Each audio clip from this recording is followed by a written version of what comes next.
um curso já de capacitação de jovens, raízes da depressão, no ano passado. Muitos de vocês aqui estiveram com a gente, e é uma alegria ter vocês de volta.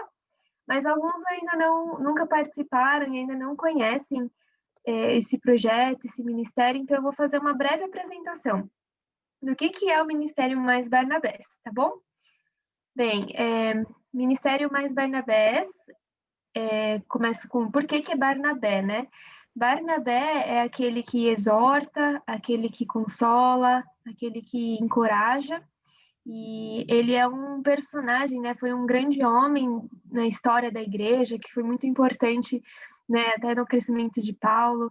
Então, o projeto, né? Esse ministério tem como objetivo formar conselheiros, pessoas que são como Barnabé, que estão para ajudar, para encorajar e consolar outras pessoas, né? E o objetivo desse ministério é que a gente possa capacitar mais pessoas para atuarem no aconselhamento cristão. Então, a nossa visão é capacitar líderes com princípios de aconselhamento bíblico, para que essas pessoas possam ser ponte entre pessoas que precisam de ajuda e o Evangelho, para que dessa forma elas encontrem a vida abundante em Cristo. E por que jovens Barnabés, né? Os jovens é porque a gente acredita que nós, jovens, ou pessoas que trabalham com jovens, podem influenciar outras pessoas que estão sofrendo a terem uma vida abundante. Isso começa aqui, quando a gente se dispõe a ir atrás de informação, de se capacitar, de entender e aprender, né? Então, esse é o objetivo, para que mesmo nós que ainda nos sentimos muito incapazes, às vezes jovens demais, a gente se lance nesse desafio de se capacitar para sermos usados por Deus para abençoar muitas pessoas. Bom, esse projeto que a gente está fazendo, ele tem 3 fases, e hoje a gente está começando nossa primeira fase de capacitação, que é esse treinamento de 3 sábados, né? Hoje, no dia 30 de janeiro e 6 de fevereiro. E aqui a Lili vai estar expondo, né, algumas questões da depressão, das emoções. E depois, na segunda fase, a gente vai ter um evento que vai ser aberto para a gente convidar nossos amigos, parentes, amigos não cristãos, para ouvir um pouquinho sobre esse tópico, né, da depressão, das emoções. E desde agora nós já queremos incentivar vocês, encorajar vocês a começarem a orar por amigos não cristãos, para que Deus te coloque no coração pessoas que você possa convidar para esse evento, para elas poderem ouvir um pouco sobre isso, que possa ajudar, né, pessoas que estão sofrendo. Então, comece desde já a batalhar em oração, para que seus amigos possam ouvir e ouvir um pouquinho, né, do que é o Evangelho, do que Jesus fez por nós e como isso pode ajudar na nossa vida, né, de forma prática. E aí, a terceira fase aqui, que está no slide, é os grupos de estudo, que na verdade são grupos de bate-papo, que serão liderados por nós, pessoas que estão aqui sendo treinadas, né? Qualquer um que está aqui nesse treinamento, que se voluntariar, para conduzir um bate-papo com essas pessoas. Todo o material, o roteiro do bate-papo vai ser fornecido, e durante esse tempo de treinamento, nós já vamos estar entrando em contato com esse material para nos familiarizarmos, para nós mesmos podermos passar por esse processo antes de guiar outras pessoas nesse processo também. E aí, depois desse evento aberto, vai ser em março, né? A gente começa esses grupos de bate-papo, certo? Então, hoje, nossa programação, o roteiro, né? A Lili vai estar falando sobre a depressão, algumas das raízes da depressão, né? Uma breve introdução. E aí ela vai entrar mais profundamente no papel das emoções, a relação entre a neurociência e a Bíblia, e qual que é o caminho das emoções até o Evangelho. E ao finalzinho nós vamos abrir um momento para perguntas e respostas, e a gente incentiva que realmente vocês tragam seus questionamentos para que a gente possa ter essa troca, para que a discussão fique rica. E aí a gente vai orientar sobre alguns exercícios para fazermos durante a semana. Nas próximas 2 semanas, né, no dia 30, a gente vai falar mais especificamente sobre a emoção da ira e da culpa, e no dia 6 vamos falar sobre o medo e ressentimento. Tudo bem? Então, vocês têm liberdade, se tiverem alguma dúvida, podem entrar em contato, e aí, sem mais delongas, eu vou passar esse momento para a Lili Yoshimoto começar, tá? Olá, boa noite, tudo bem com vocês? Que bom tê-los aqui nesta noite. E alguns de vocês já andaram com a gente no primeiro módulo, né, em que nós falamos sobre raízes da depressão, identidade nebulosa, e outros estão aqui conosco pela primeira vez, sejam muito bem-vindos. A minha oração é que esse treinamento possa realmente ser relevante para nossas vidas, né, para sua vida, equipando você para, melhor compreender primeiramente a si mesmo e também para ajudar aos outros, né. Como falamos bastante no outro treinamento, Deus planejou uma vida abundante para nós e criou cada um de nós diferentes um dos outros, mas todos com um propósito, de revelarmos essa multiforme graça de Deus, e por isso nós precisamos arraigar a nossa identidade naquele que nos criou e está nos formando ainda, a cada dia, para que a gente possa ser cada vez mais parecido com Jesus. E a segunda raiz que eu quero tratar com vocês hoje à noite tem a ver com as nossas emoções. Porque quando elas ficam descontroladas, elas acabam nos perturbando e trazendo muitos sofrimentos. É interessante ver que tanto uma identidade distorcida afeta nas nossas emoções, quanto as nossas emoções descontroladas distorcem a nossa identidade.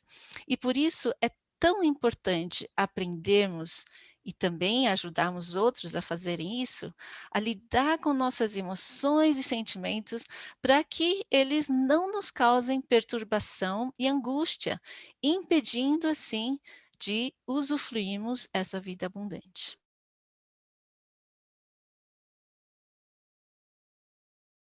Em que muitos têm percebido a alta incidência da depressão entre jovens e adolescentes. Na verdade, não só entre eles, mas especialmente neles. E eu creio que se você está aqui hoje, porque de alguma forma você conhece alguém que você gosta muito, algum amigo seu, algum primo, parente, alguém que você ama que está sofrendo disso. E você sente muito desejo de ajudá-lo e muitas vezes a gente não sabe como, né. E eu queria que você entendesse, né, que há vários tipos de depressão e cada tipo tem múltiplas apresentações. Há várias causas por trás dessas depressões, né. Mas o que nós sentimos mais são os efeitos da depressão, né, que são devastadores, né, que atingem tanto a saúde, né, física, emocional, mental da pessoa, quanto a sociedade. Porque quando temos uma pessoa depressiva na família, todos, na verdade, sofrem também com ele, né. E eu creio firmemente que a melhor forma de atuarmos é na prevenção. Por isso que eu tenho trabalhado também, né, com cursos para pais, para ajudarem eles a ajudarem seus filhos a terem emoções saudáveis. Mas, mesmo que a pessoa já esteja em depressão, eu acredito no caminho de cura, né. Eu acredito que a depressão é tratável, né, e a nossa esperança traz ânimo e esperança para essas pessoas que a gente quer ajudar, né. E é uma coisa importantíssima para a gente sentir que nós podemos ajudar, é a gente não cair na armadilha desse rótulo da nomenclatura. Porque às vezes quando a gente ouve o nome depressão, a gente já fica assim: "Nossa, ai, isso é coisa para especialista, né. Nossa, é uma doença, é algo que a gente não tem como muito ajudar, né, temos que só encaminhar para os médicos". Eu acredito que em muitos casos, né, médicos são importantes, terapias são importantes, mas eu acredito muito também no poder restaurador da igreja, do corpo de Cristo, de amigos que se importam. Eu acredito na nossa influência na vida uns aos outros. Eu acredito no poder do evangelho para lidar com as questões mais, eh, íntimas da nossa vida. E eu quero dizer para vocês que por trás do nome depressão existem muitas ideias, muitos pensamentos, né? E muitas dessas depressões podem estar dizendo o quê? Que estou com medo, né? Ou me sinto envergonhado, culpado, né? Às vezes a depressão de outra pessoa significa que perdeu algo muito importante, né? Ou que eu preciso de algo que eu não tenho e que eu não consigo obter, né? Outras pessoas têm como raiz da sua depressão muita raiva, né? E outras emoções tóxicas que estão amarrando essa pessoa, né? Às vezes a depressão dessa pessoa pode significar também que ela deseja fugir de algo, principalmente porque está com medo ou se sente envergonhado, né? Outras pessoas se sentem um lixo, uma aberração, ou sentem que a sua vida está um caos, né? E o que mais aparece é essa angústia e sentimento de que está perdido. E em todas essas ideias, há a ideia de que não acha saída, não tem esperança. Você percebe que todas essas ideias que rondam a cabeça de um depressivo, elas estão conectadas com emoções, com sentimentos, com o que ela pensa da vida, né? Então, eu sei que a depressão é uma coisa muito complexa, né? Por isso eu acho muito difícil quando alguém me convida para dar uma palestra sobre depressão em 1 hora, porque eu sempre sinto que eh, eu ia falar algo muito superficial. Mas eu estou muito feliz porque nós estamos tendo a oportunidade de desenvolver, aprofundar e tratar dessa questão, né, não só de uma forma a partir de um conhecimento, né, científico, técnico, mas também de uma abordagem espiritual, porque Deus fala muito sobre a nossa vida e sobre as nossas crises, nossos conflitos e os nossos sofrimentos, né? E eu identifiquei, né, dentre as suas várias raízes, e resumi em 5 delas, né. A primeira é a questão da identidade nebulosa, que a gente tratou bastante no ano passado. E hoje nós vamos tratar das emoções tóxicas, em especial a ira, culpa, medo e ressentimento, né. Mas se Deus quiser, né, e permitir, nós podemos também abordar os outros temas que também são muito relevantes e importantes, que é essa questão do estresse, burnout, né, caos que se instala no coração da pessoa, que confunde e perturba, né, e também a questão da conexão destrutiva, que são os relacionamentos destrutivos, isso afeta muito também na depressão das pessoas. E, por fim, as questões fisiológicas, as questões do problemas psiquiátricos, neurológicos, né, perdas. Então, são coisas que, se Deus quiser, a gente vai tratar também futuramente. Bom, vamos entrar propriamente, então, na palestra de hoje, que nós vamos focar sobre a questão de emoções, né. Quando se pensa na emoção, você não lembra daquele filme Divertidamente, que passou, acho que 1 ou 2 anos atrás, né. Não sei se você gostou do filme, mas eu sei que meu filho gostou bastante, né. E mas eu achei muito interessante, né, os temas que o filme trouxe. Eu não sei qual a conclusão que você chegou no final do filme, né. Eu quando assisto um filme, geralmente no final eu penso: "Qual é a mensagem central que esse filme quer nos comunicar?", né. Eu gosto de fazer essa síntese, né, para eu não esquecer do foco.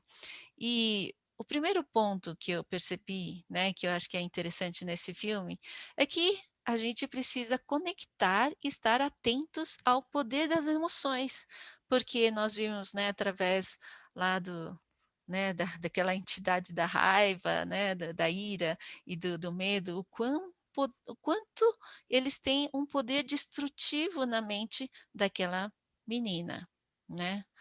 Segundo, né, eu percebi também que eles estavam querendo mostrar o quanto é importante validarmos nossas emoções, né. O que que é validar, né? É que muita gente não percebe, ou não, aceita, não enfrenta, não percebe as emoções que acontecem dentro deles, apenas deixam eles ferventando dentro deles, né. Mas se você perceber que no final do filme, quando ela volta para casa e consegue chorar e desabafar para os seus pais e falar o quanto estava triste, né, o quanto ela tinha saudade, etc.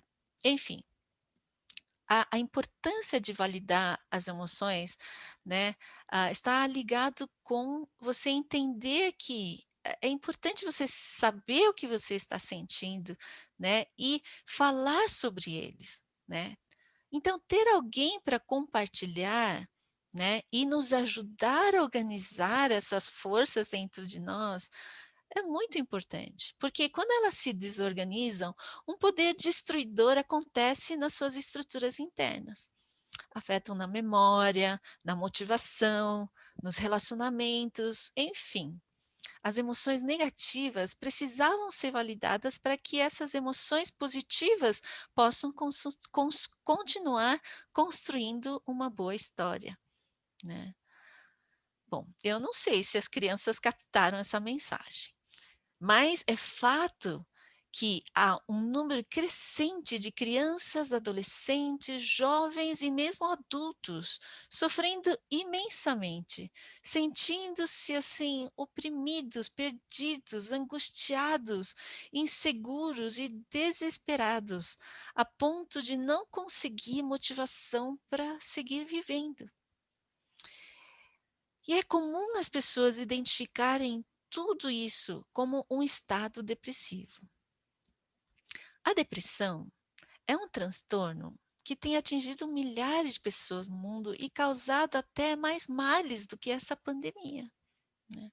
Porque além de também levar as pessoas à morte, né, a depressão tem desestruturado famílias e incapacitado adultos e jovens em sua idade que deveria ser a mais produtiva, né?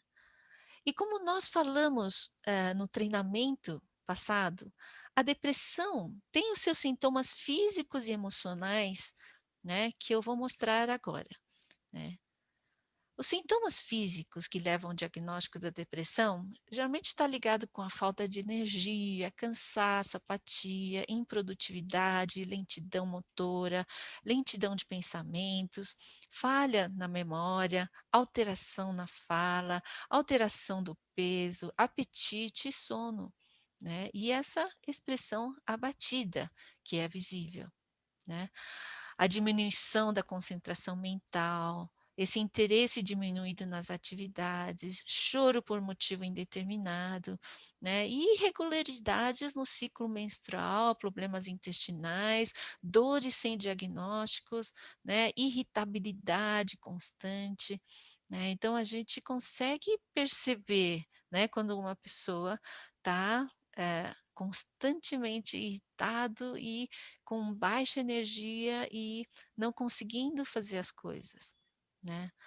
Mas, junto com isso, né, o que eu acabei de falar foram as manifestações físicas. Agora eu vou falar das manifestações do coração, né, que tem a ver com falta de esperança, amargura, ira, né, culpa, angústia. Essas sensações são muito comuns em pessoas em depressão, diagnosticadas com depressão, né. Senso de desamparo, de inadequação, inutilidade, pensamentos pessimistas, né, de que está tudo perdido, está tudo errado, tudo difícil, né, uma preocupação constante, medo do futuro, confusão íntima, indecisão, isolamento ou desejo de fuga, né. E não é raro a gente encontrar também pessoas que tão angustiados com isso, pensa em fugir disso através do suicídio, né. E acho que isso é uma das coisas que mais nos preocupa, né. Bom, desta vez eu venho mostrar para vocês o quanto nossas emoções podem trazer toxicidade e causar depressão, né. O Dr. Don Colbert, ele escreveu um livro chamado Deadly Emotions, né, que é entendendo como a conexão corpo-mente-espírito pode curar ou destruir você, né. Ele mostra que estudos que realmente comprovam o quanto as emoções negativas que geram um estado de estresse intenso e prolongado podem fazer com que se bombeiem hormônios de adrenalina e cortisona ao nosso corpo, né? Que acontece quando vem um estresse bem forte. Mas se essa descarga é contínua e não for verificada e ajustada, esses hormônios, né, que tinham uma razão porque, né, que geralmente é para a gente se preparar para uma fuga ou por um ataque, ou para um ataque, né, elas, se não forem ajustadas, né, processadas logo no nosso corpo, eles podem corroer o nosso corpo e a nossa mente, da forma semelhante em que o ácido corrói o metal, né. E aí, mesmo que a fonte do estresse tenha se acalmado, se os níveis desse hormônio continuam altos, eles podem continuar o seu trabalho danoso de intoxicar-nos e prejudicar-nos.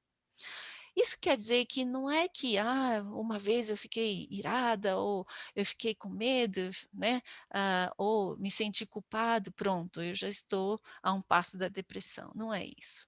Mas quando essas emoções nos atingem e elas não vão embora e começa a fermentar, a criar raízes, e as pessoas não deixam de pensar sobre isso, aquilo aprisiona, aquilo não sai da sua mente, né. Então, esse sistema também fica prejudicado, né. Então, o que eu queria dizer para vocês é o seguinte: às vezes, tudo que nós sentimos são as reações físicas. Então, quando se fala sobre emoção, né, são essas reações físicas, o coração acelerado, né, como que saindo pela boca, né, ou dormência nas mãos, né, você sente aquele, né, formigamento, né, ou sensações de perder a força, você acha que vai desmaiar, ou aquele nó na garganta, né, ou um vulcão que vai explodir, né. E a gente associa isso, né, com alguma coisa que aconteceu com a gente, né. E então começamos a interpretar e nomear o que sentimos. Bom, isso é angústia, é ira, é medo, é culpa, é ressentimento, né. E ao falar sobre o que nós sentimos, nós podemos então identificar o que as nossas emoções estão querendo dizer, né. Então podemos dizer que nossas emoções, né, recebem interpretações. E daí identificamos os nossos sentimentos. E esses sentimentos afetam o nosso comportamento, que pode ser um comportamento evitativo, ou um comportamento explosivo, impulsivo, ou pode ser um comportamento enfrentativo, construtivo e conciliador, né. E tudo isso depende de como o nosso coração e a nossa mente interpreta e guarda as experiências que nós tivemos. Então eu quero trazer aqui algumas descobertas da neurociência para dar um respaldo daquilo que eu gostaria de passar para vocês e também oferecer soluções bíblicas, né. A primeira afirmação é que a emoção é um estado, né. O que quer dizer isso? A emoção não é necessariamente nossa identidade, né? Que o ser é diferente de estar. Que bom que o nosso português nos dá essa distinção, né? Quando você fala que eu estou depressivo, é diferente de eu sou um depressivo, né? Então, nós somos ou estamos, né? Muitas das nossas emoções ou sentimentos, né, em que nos encontramos revelam um estado e não necessariamente a nossa natureza.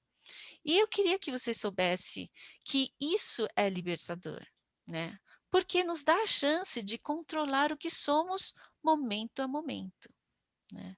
E nós precisamos reconhecer o estado em que nós nos encontramos e decidir se queremos continuar assim. Então, por exemplo, estou muito irado. né? Bom, a neurociência nos mostra que é possível mudar aqueles comportamentos ou emoções que a gente abomina, mas que a gente acha ser incontrolável por conta das nossas emoções associadas. Ela nos mostra também que as nossas emoções não são intrínsecas, mas sim construídas por nós mesmos, né?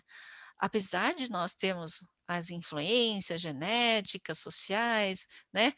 O que eu quero dizer é isso, é que nós não nascemos com os nossos circuitos neurais emocionais todos prontos. Eles estão sendo construídos de acordo com a nossa história e com nossas reações a elas.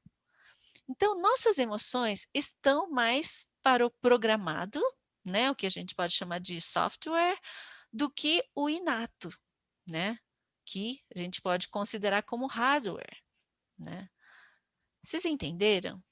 Né? Então, deixa eu dar um exemplo. As pessoas falam que você é boazinha ou é brava, né? Não sei, quando vocês olham para mim, vocês acham que eu sou boazinha ou brava? Quando eu conto para as pessoas que, quando eu era mais jovem, as pessoas identificavam que eu era muito brava, as pessoas falam: "Nossa, não acredito, verdade, você parece tão calma", né. Bom, a verdade é que eu creio que a boa parte do tempo eu era boazinha, calma, né, mas eu tinha tendência de reagir com braveza, né, com algumas das pessoas, né, e as minhas irmãs que conviviam comigo, elas viam isso, né, e de alguma forma isso foi se consolidando na minha vida, na minha identidade, né. E quanto mais essas reações emocionais se repetiam na minha vida, mais eu tendo a me identificar como sou brava, né. Talvez para você, você diga: "Puxa, eu sou medrosa, eu sou ressentida, né, eu me sinto culpada o tempo todo". E eu quero dizer para vocês que saber disso é uma boa notícia, porque isso mostra que nós podemos mudar sim, né? Podemos ensinar o nosso cérebro a reagir de modo diferente e podemos mudar nossas reações, reconstruindo nossos pensamentos. Somos pessoas ainda em construção. E isso é esperançoso, não é? Bom, a segunda afirmação que eu faço aqui, né, que a emoção, corresponde ao estado físico. Já o sentimento é a interpretação dessas reações físicas, a que chamamos de emoção. Isso quer dizer que nós temos uma maleabilidade de como nós podemos interpretar essas emoções por meio dos nossos sentidos, né? E a nossa emoção, né, as nossas emoções são apostas do nosso cérebro, né. O que que quer dizer isso? É é tipo uma crença antecipada do que achamos que vai acontecer. Nós não apenas reagimos ao mundo, mas nós fazemos construções do nosso mundo mental por meio de previsões, né. Então, por exemplo, se eu acho que, eh se eu não passar no vestibular, nossa, eu não terei um futuro, serei um fracassado para sempre, né.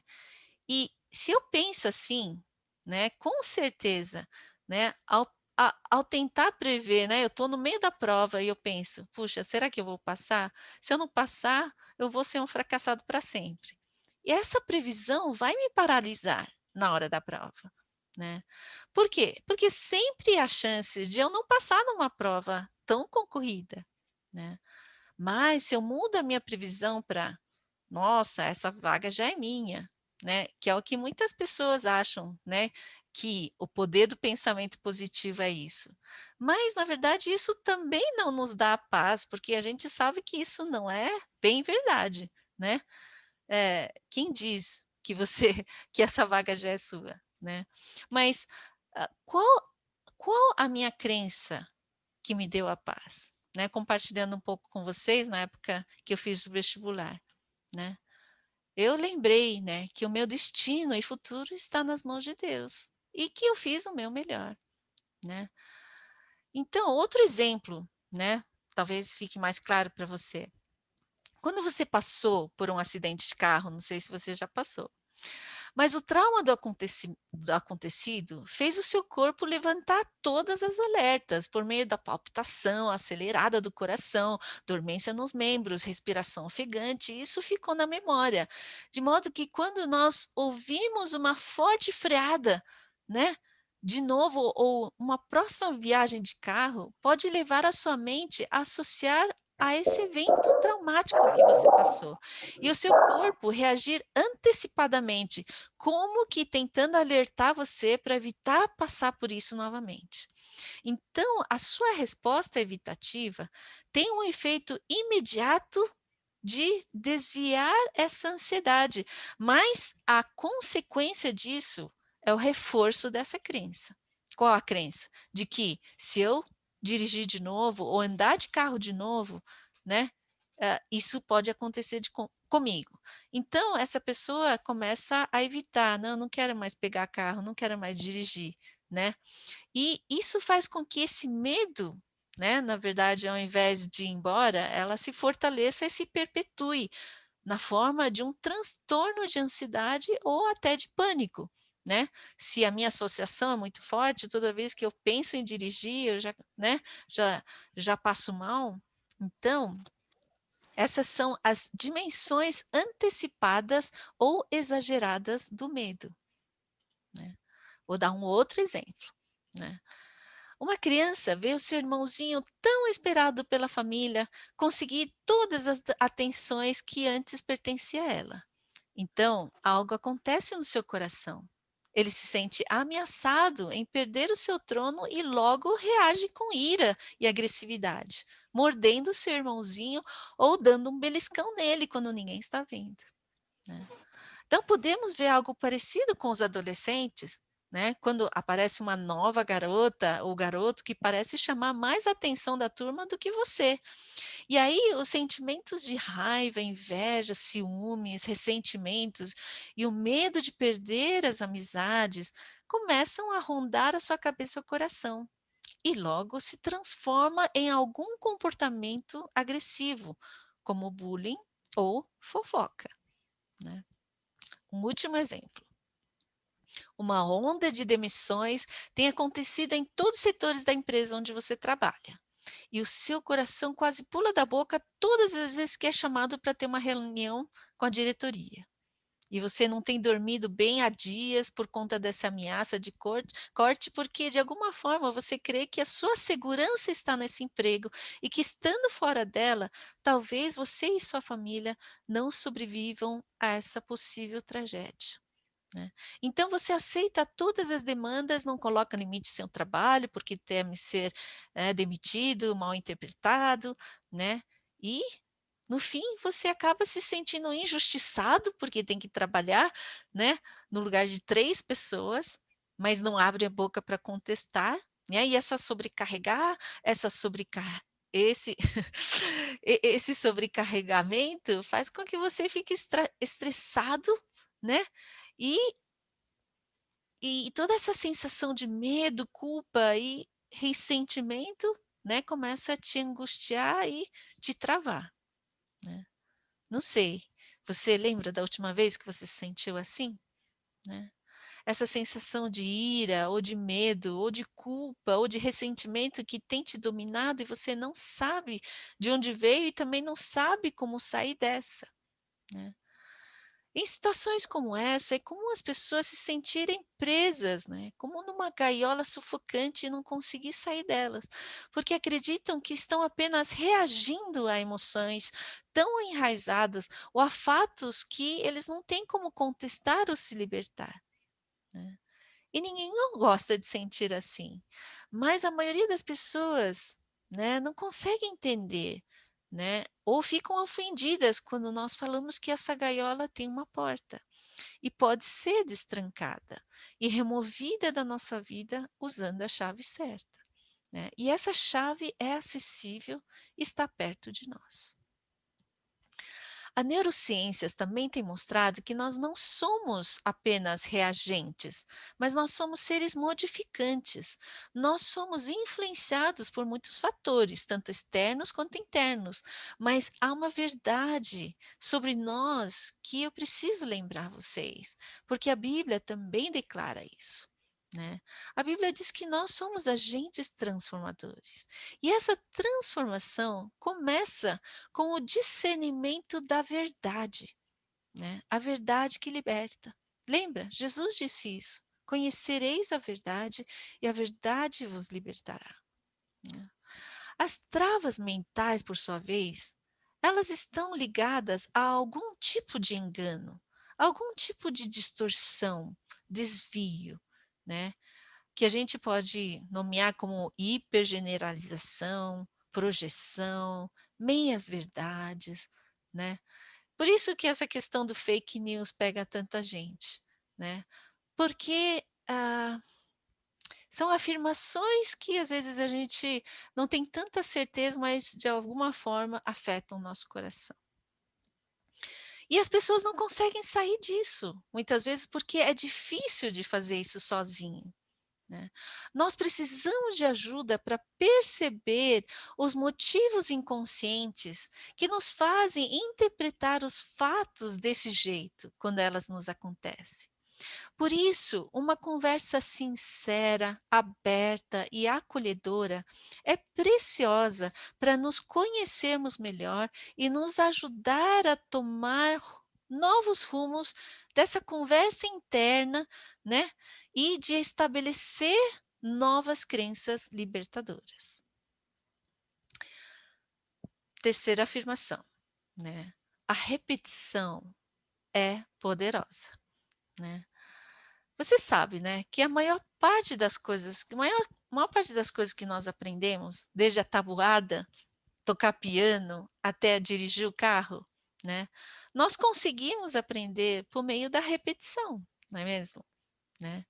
Porque a repetição cria caminhos em nosso cérebro, de forma que cria avenidas, conexões automáticas, depois de repeti-las muitas vezes em nossa mente. Por isso que às vezes a gente vê aqueles pianistas tocando um monte de coisa, né?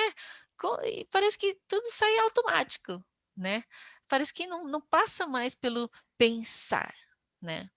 Agora, né, eu não preciso pensar muito para dizer 8 vezes 7 é igual a 56, mas eu já sofri muito na minha infância para decorar isso, né? Portanto, repetir pensamentos ou atitudes boas tem um efeito duradouro na nossa vida, né? Mas, ao mesmo tempo, quando nós temos um hábito ruim, né, demora também muito para desentortá-la, né, porque ela ficou enraizada, criou avenidas dentro do nosso cérebro, né. E para desintoxicá-la ou endireitá-la, é necessário bastante paciência e perseverança para fazer essa mudança, né. Mas você percebe que muitas vezes a gente tem a tendência de repetir comportamentos e reações negativas, mesmo sabendo que a gente não deveria ter feito aquilo? Pois é. Quando a gente fica ansioso ou mesmo depressivo, né, é muito comum as pessoas, né, devorarem os chocolates da casa, né, potes de biscoito, cheio de calorias, mesmo sabendo que a gente não deveria. Por quê? Porque depois a gente vai se sentir culpado.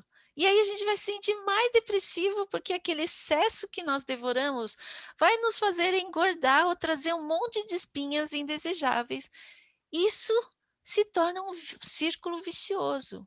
É o que chamamos de looping ou círculo vicioso e destrutivo, né? Vai piorando as coisas, né? Quando a gente repete esses comportamentos destrutivos, né? Resultado de emoções destrutivas, né? Então, deixa eu relembrar vocês alguns personagens, né, icônicos, né, da nossa infância, né, e que eles também repetem muito. A Mônica, por exemplo, quando provocada, não pensa 2 vezes em distribuir coelhadas por aí, né. Ou cebolinha que não desiste dos seus planos mirabolantes, né, que nunca dão certo.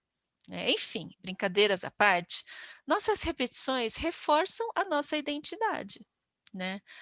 Mas fazemos isso porque, de alguma forma, essas reações que repetimos traz algum tipo de alívio imediato ou alguma compensação não racional, né? Alimentando esse looping autodestrutivo, porque nós ignoramos as consequências, né? Afinal, a Magali nunca engorda, né? E o Cascão nunca fica doente, né? Mas um dia a gente vai precisar sair dessa fantasia infantil, né? Nós precisamos realmente aprender a sair do automático para viver na escolha consciente, né?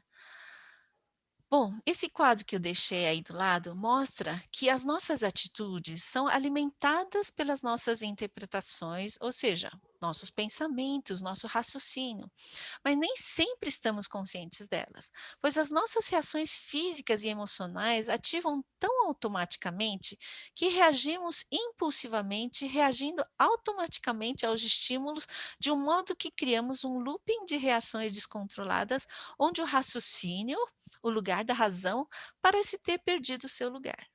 E as pessoas, então, perdem a estribeira, o limite, a razoabilidade e se deixa controlar pelas emoções ou reações físicas desvairadas. E tudo isso pode desencadear uma reação autodestrutiva que leva as pessoas à depressão ou a doenças psicossomáticas, né? Então, o caminho da gratificação imediata é o que eu chamo do caminho largo, que pode nos levar à perdição. Enquanto que o caminho estreito é o que nós precisamos percorrer, pois é o que nos leva à libertação. Então, por que que a gente escolhe o caminho estreito? É por causa do seu destino, não porque ele é agradável ou porque ele é fácil, mas é por causa do que ela vai nos levar, do destino que vai nos levar, né? Então, pensar nas consequências é super importante. E é interessante saber que, como a Bíblia diz, a maioria das pessoas tendem a escolher o caminho largo, por ser mais fácil, por ser automático, né? Por ser quase que natural, instintivo, né? Por seguir os impulsos internos de autossatisfação imediata, né? Bom, vou falar do quarto ponto agora, que é o poder da reflexão e da escolha, né? Nós temos esse poder de escolher, né? O caminho estreito geralmente nos obriga a considerar as consequências e nos obriga a pensar, refletir, meditar e escolher permanecer nela, né? Por crer que ela nos levará ao destino certo, a um futuro melhor, e não apenas no alívio ou a autoproteção ou a autossatisfação, né? Esse desenho tem dois caminhos iguais, mas queria que você imaginasse, né? Um caminho largo, uma avenidona, né? Onde é muito mais fácil ir, e outro caminho estreito, né? Como uma trilha, né? Daqui a pouco eu vou mostrar a trilha.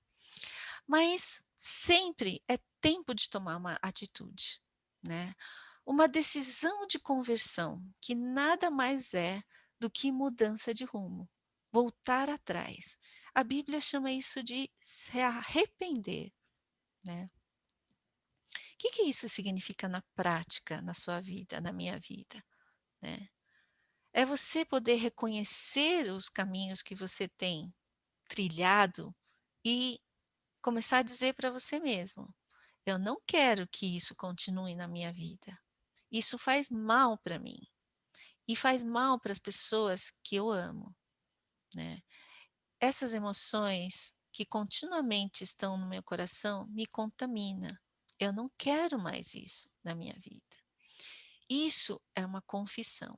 É você declarar, né, que você não deseja mais isso, que você quer parar com isso, né, que você quer andar um outro caminho, né?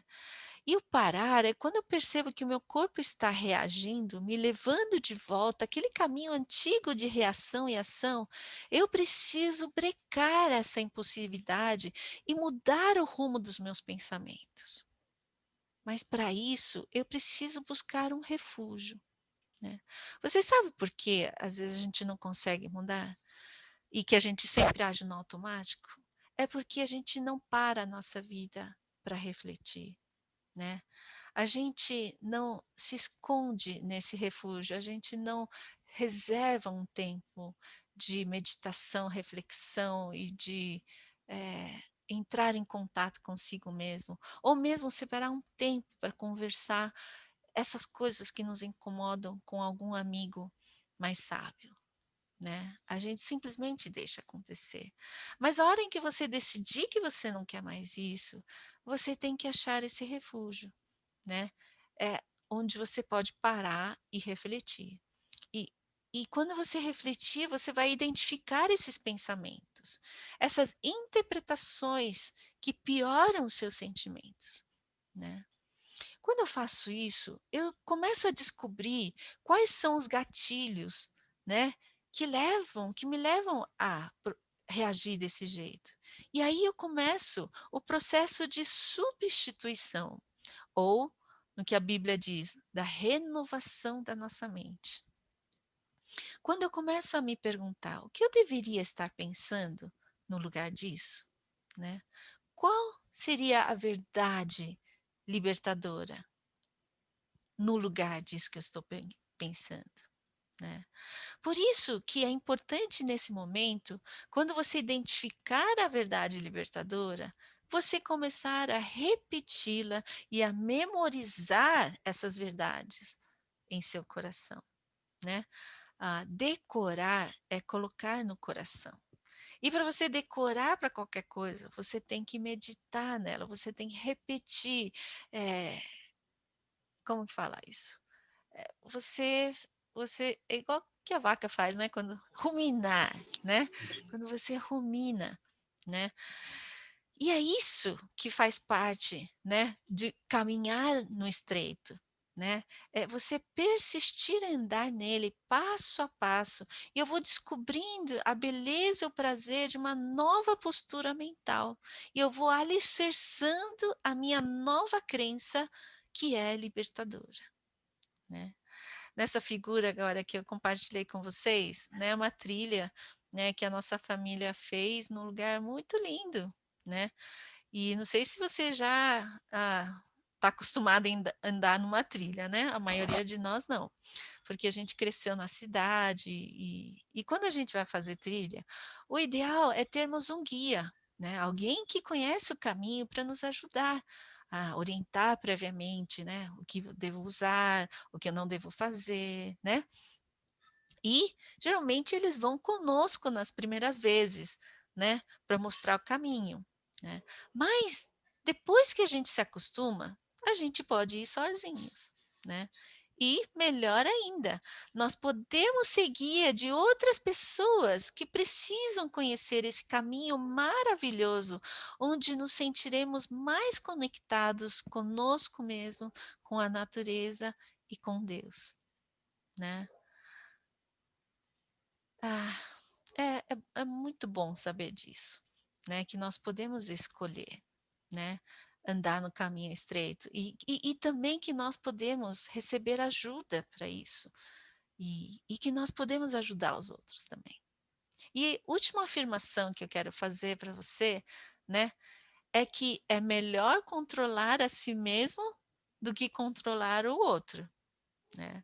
Não sei se você reparou, mas um dos enganos que a maioria das pessoas cometem é que elas querem ler o que o outro sente, né.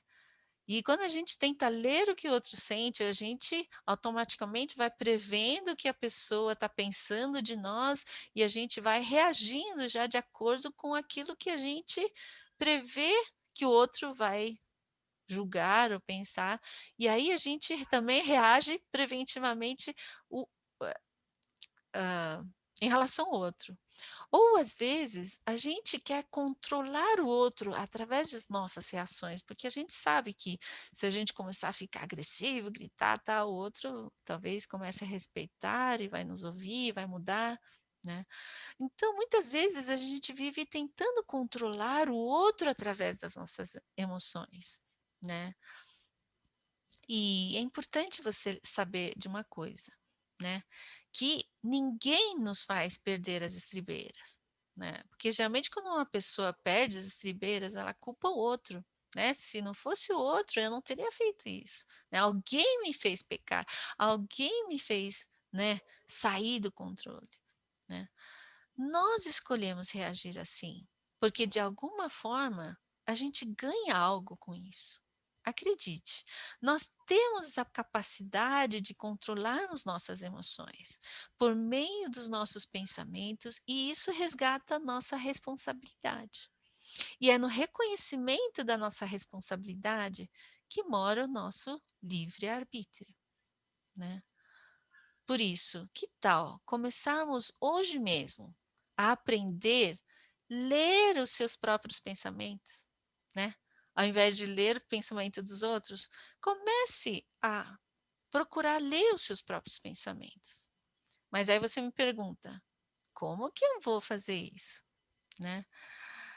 Porque muitas vezes nós não conseguimos, né, ler os nossos pensamentos porque nós não paramos para refletir, né? E não escrevemos o que nós estamos sentindo, né?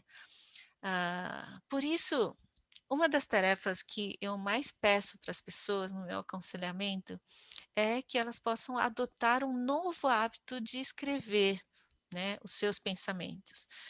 Isso pode ser um diário, ou reflexões. Essas reflexões, né, são muito salutares, porque isso nos ajuda a entender nossas motivações, né, perceber o que a gente crê, né, ou as nossas descrenças, né.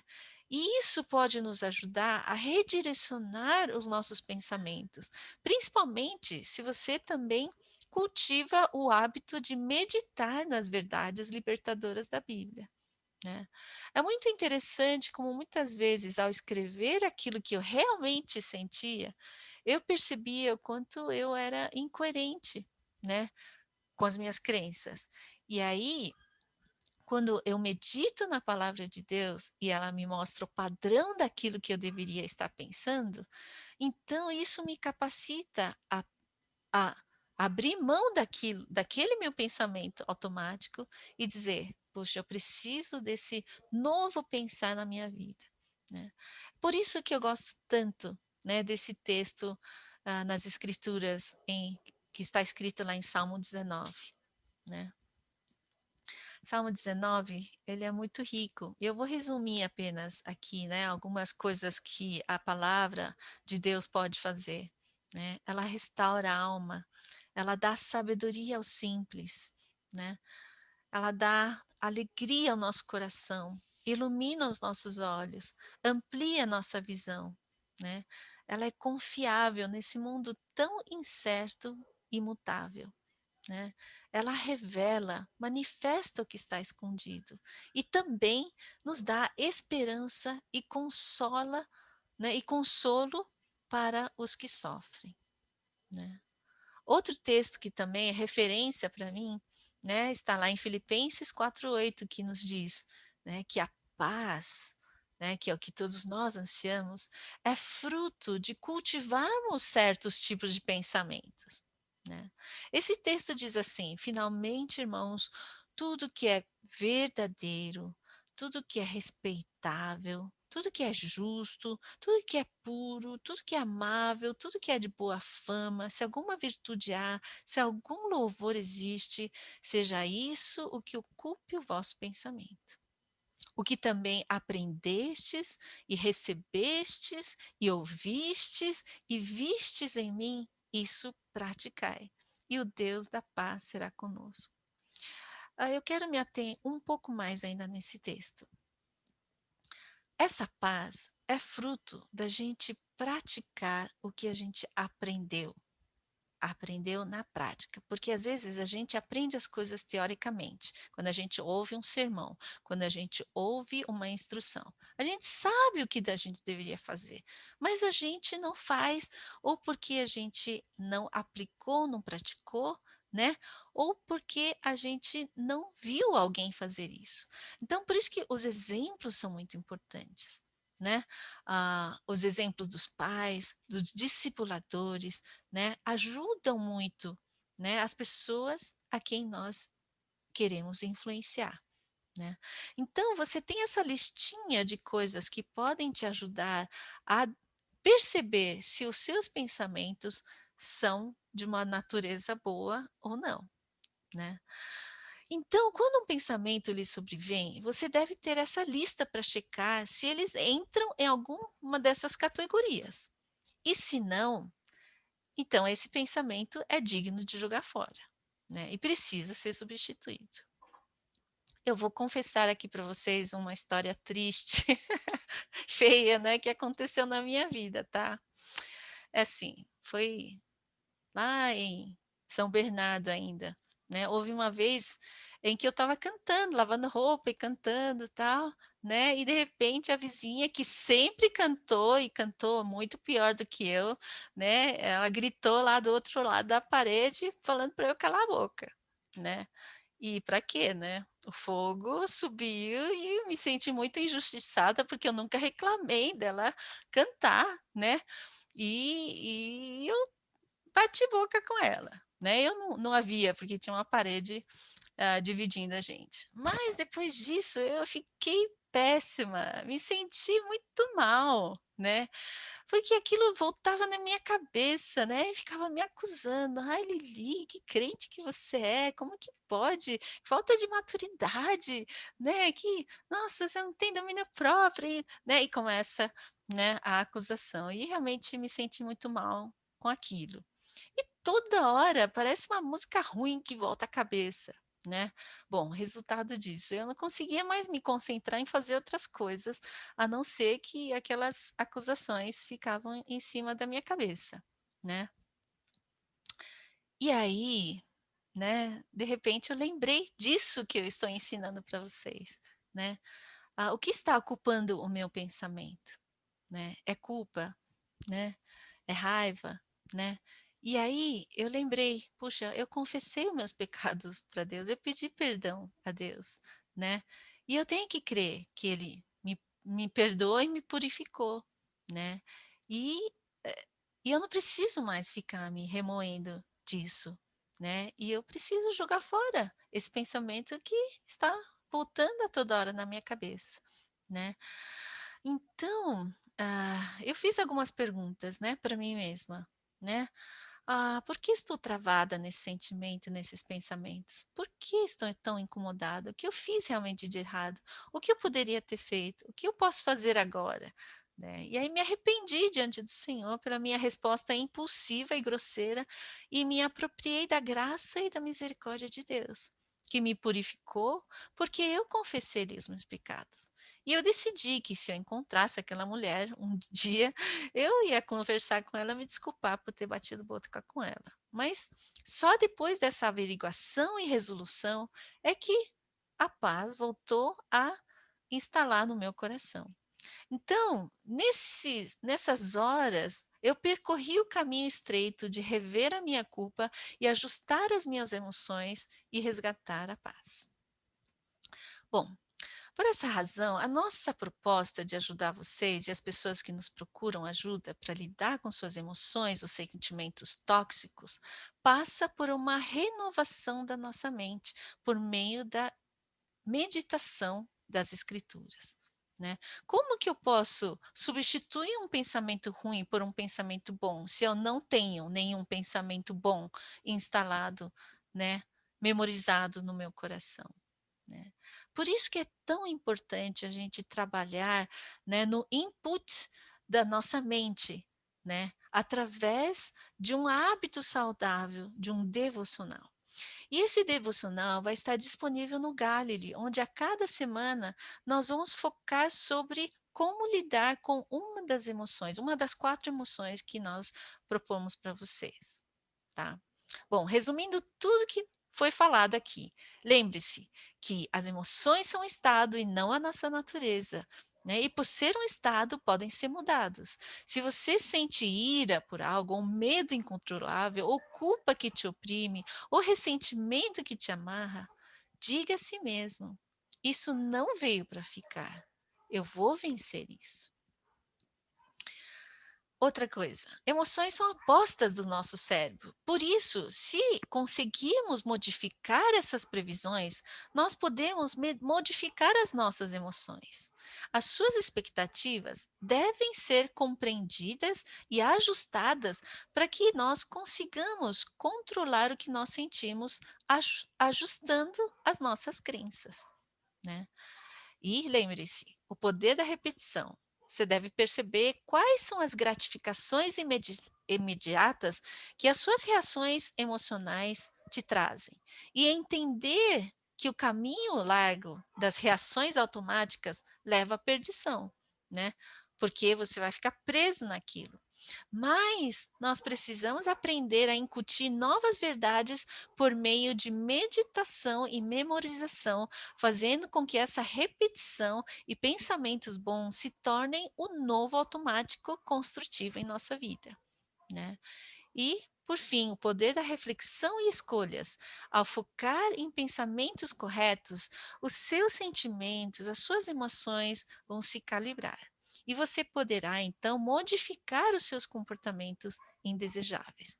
E melhor controlar a si mesmo do que controlar o outro. Acredite, nós temos a capacidade de controlar nossas emoções por meio das nossas escolhas, dos nossos pensamentos, e isso resgata nossa responsabilidade. Lembre-se, é no reconhecimento da nossa responsabilidade que mora o nosso livre-arbítrio, né? E aprender a ler a nossa mente, escrevendo nossas reflexões e fazendo boas escolhas, né, do que colocamos na nossa mente, né? E agora eu quero terminar conectando, né, tudo isso que a gente aprendeu com o evangelho, né? Porque eu creio firmemente de que o evangelho é o poder de Deus para a salvação, né? E transformação de todo aquele que crê, como diz lá em Romanos 1,16, né? O evangelho já transformou tantas pessoas, né? Ah, realmente não há nada, né, impossível para Deus, né? E o poder da sua salvação. E quando nós cremos no Evangelho, uma mudança profunda acontece não apenas no intelecto, transformando as convicções, mas ao mudar nossas convicções, o nosso modo de pensar, nossas emoções e o nosso modo de ver, perceber, julgar e reagir a tudo que acontece à nossa volta também vai começar a sofrer mudanças estruturais. Porque a nossa experiência com Deus vai nos mostrar que não é a situação em si que irá definir a maneira como nós vamos agir, mas é a maneira como eu olho, percebo e julgo essas situações, né? Nós sabemos agora que o pensamento tem grande influência sobre os nossos sentimentos, afetando assim nossas emoções. Por isso, alguém pode te chamar de gorda ou feia, e isso pode provocar uma grande risada em você ou uma crise enorme de autoestima, não é mesmo? Porque vai depender de como você pensa a respeito disso, né? A nossa fé e os valores que adotamos moldam a nossa mente e, consequentemente, a visão que nós temos da vida, do mundo, dos relacionamentos e de tudo ao nosso redor, né? E a minha pergunta para você é: onde está o fundamento dos seus pensamentos? Onde está fundado os seus pensamentos, a sua crença, né? Então, eu gostaria de terminar compartilhando as 4 perguntas que o apóstolo Paulo fala lá em Romanos 3, versículo 31 a 39, e que nos ajuda a sermos vencedores, né? A primeira pergunta é: que diremos, pois, a estas coisas? Se Deus é por nós, quem será contra nós? A segunda pergunta é: aquele que nem mesmo a seu próprio filho poupou, antes o entregou por todos nós, como não nos dará também, juntamente com ele, todas as coisas? Né? Sabe, crer num Deus bom, que nos ama, que não é contra nós, mas é por nós, é a base da nossa segurança. Quanta gente, né, tem sido influenciada de algum modo, né, por pensamentos que acreditam que Deus é contra eles, que Deus não gosta deles, que Deus não se importa com eles, né? Mas a Bíblia nos afirma justamente o contrário. Nós somos extremamente amados e a prova disso é o sacrifício que Jesus fez por nós, né? Nós temos influências, né, que nos fazem duvidar de Deus, né? E essas influências, vocês sabem quem são, né?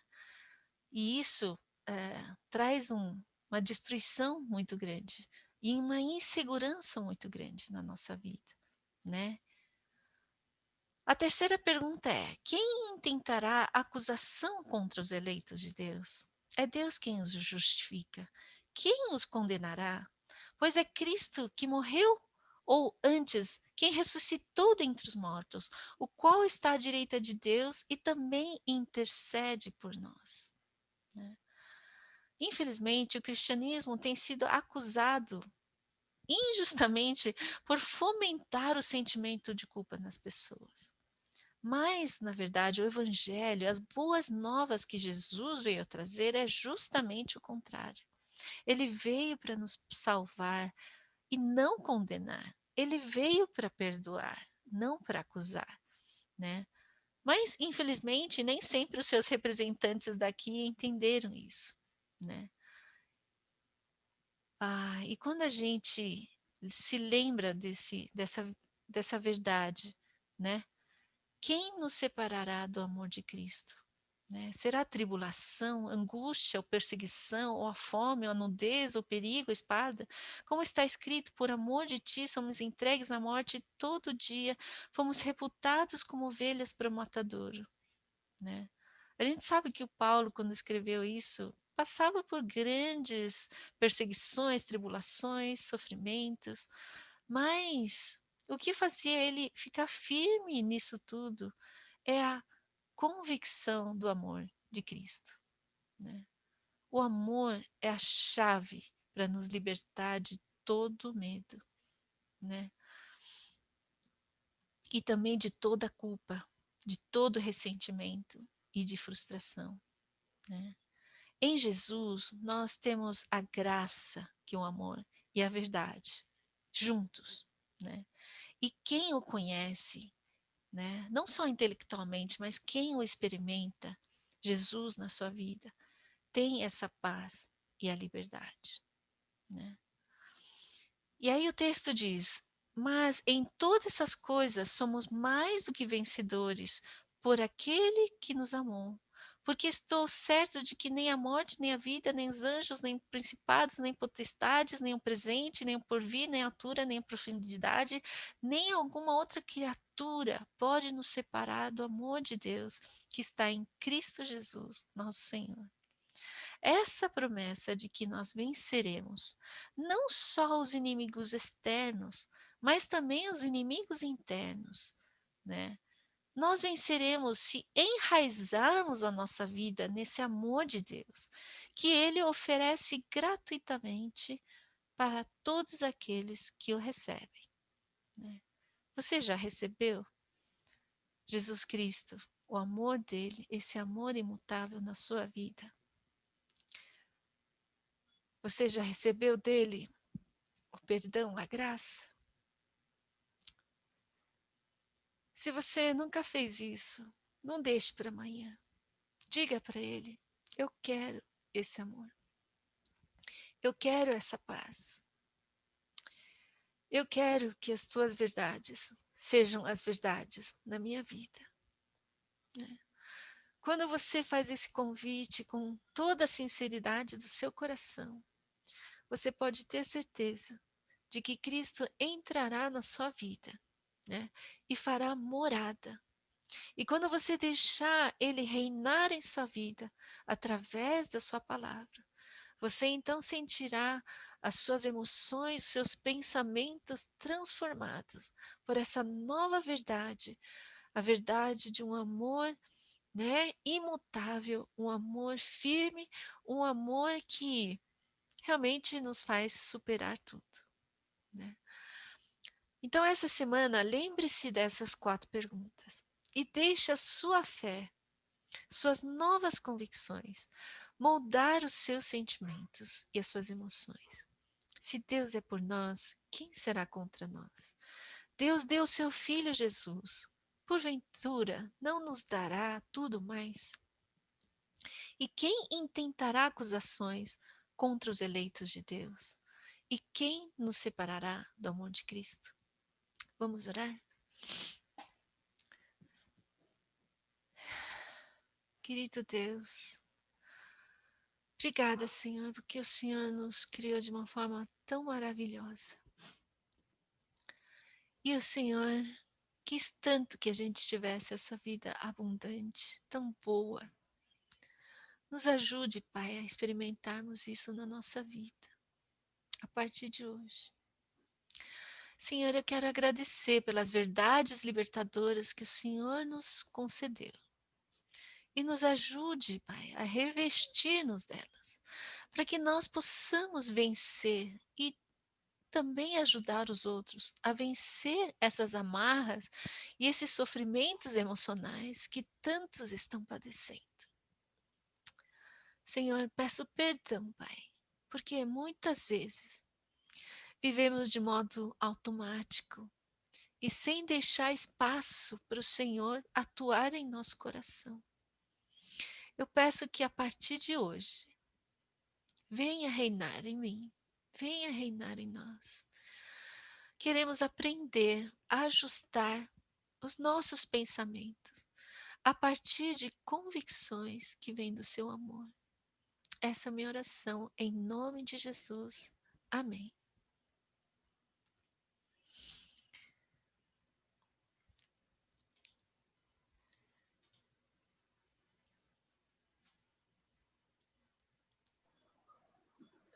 Amém. Muito obrigada, Lili. A gente vai agora abrir esse momento para fazermos algumas perguntas e respostas.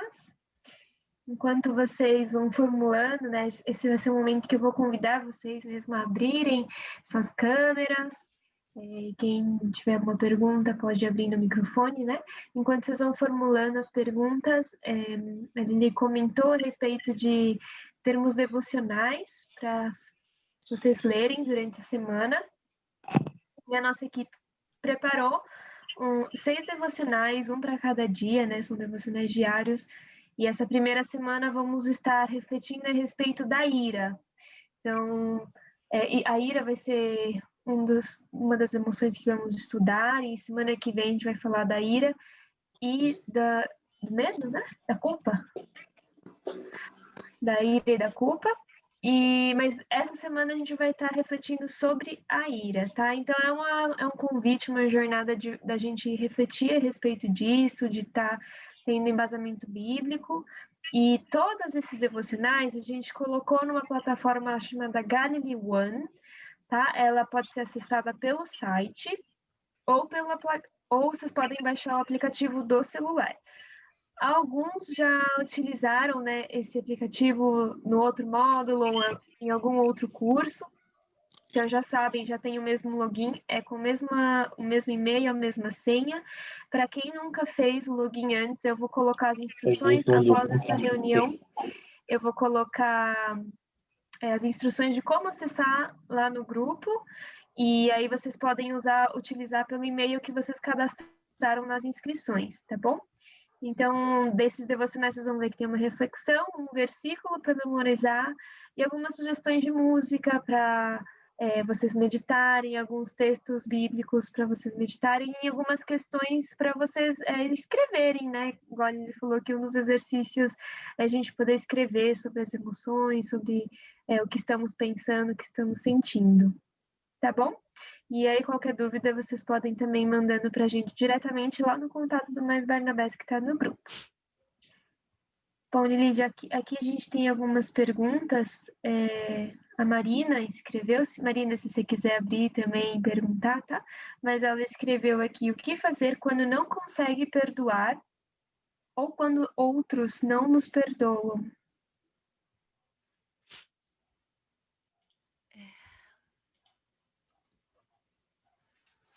Com relação aos outros não nos perdoar, é difícil porque nós não temos como controlar o outro, né? Como nós falamos na palestra. Então, às vezes a gente quer fazer todo tipo de coisa para tentar fazer os outros nos perdoarem, né? Mas infelizmente nós não temos como controlar, né, a decisão do outro, né? Assim como muitas esposas, né, não conseguem fazer com que seus maridos deixem de beber ou de viciar, né. Então, ao invés da gente tentar controlar o que os outros podem fazer ou não com a gente, é importante a gente controlar a nossa parte.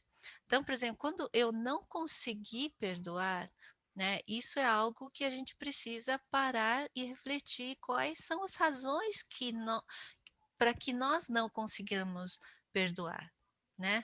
E há muitas razões por que nós não conseguimos perdoar, né? E isso daria mais uma outra palestra, né?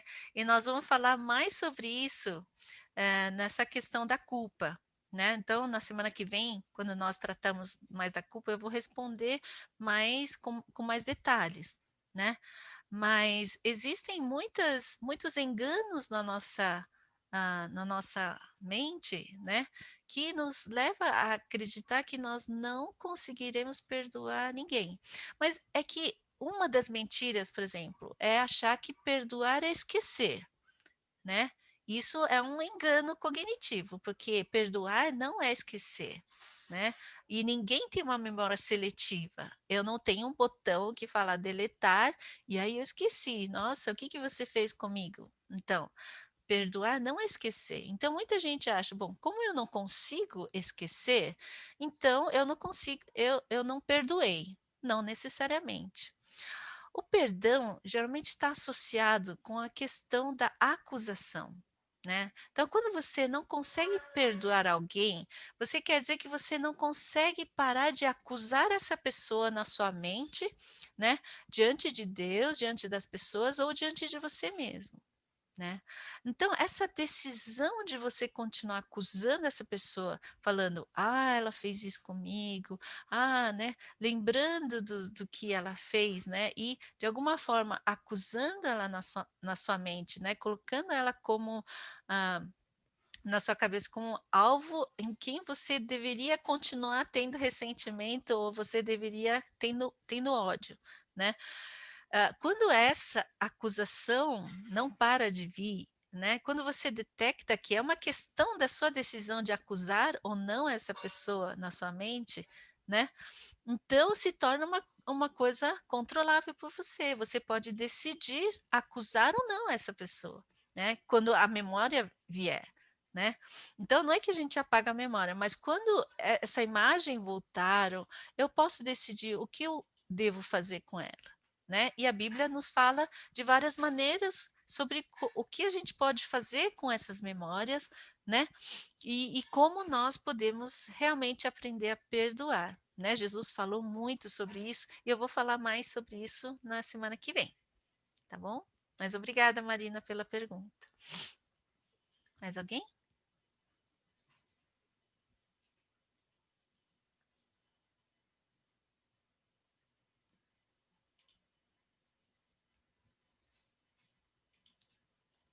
Sobre a palestra, ficou claro para vocês? Se tiveram algumas dúvidas, vocês podem escrever também, tá? Estou muito Lili, feliz de ver todos vocês aqui. Lili, Sim. é Lilian.